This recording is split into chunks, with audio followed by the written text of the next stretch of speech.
as to see whether they would obey the Lord's commands, which he had given their ancestors through Moses.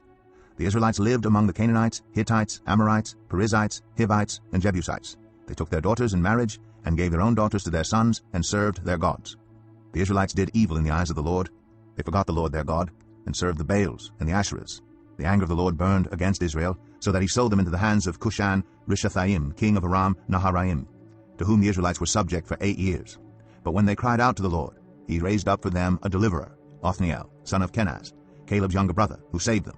The Spirit of the Lord came on him, so that he became Israel's judge, and went to war.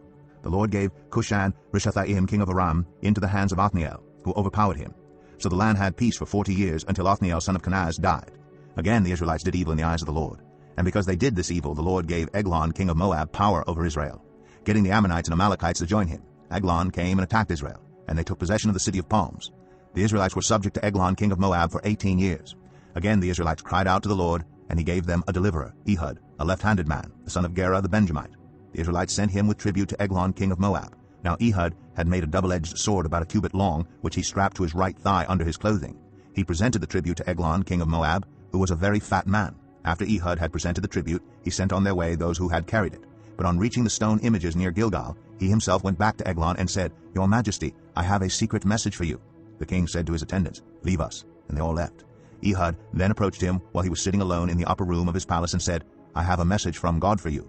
As the king rose from his seat, Ehud reached with his left hand, drew the sword from his right thigh, and plunged it into the king's belly.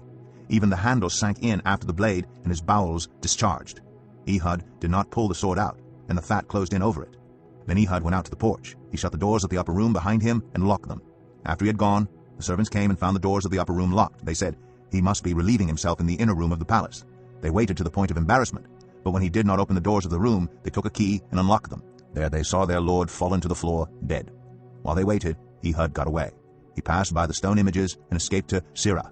When he arrived there, he blew a trumpet in the hill country of Ephraim, and the Israelites went down with him from the hills, with him leading them. "Follow me," he ordered, "for the Lord has given Moab, your enemy, into your hands." So they followed him down and took possession of the fords of the Jordan that led to Moab. They allowed no one to cross over. At that time, they struck down about 10,000 Moabites, all vigorous and strong. Not one escaped. That day, Moab was made subject to Israel, and the land had peace for 80 years. After Ehud came Shamgar, son of Anath, who struck down 600 Philistines with an ox goad.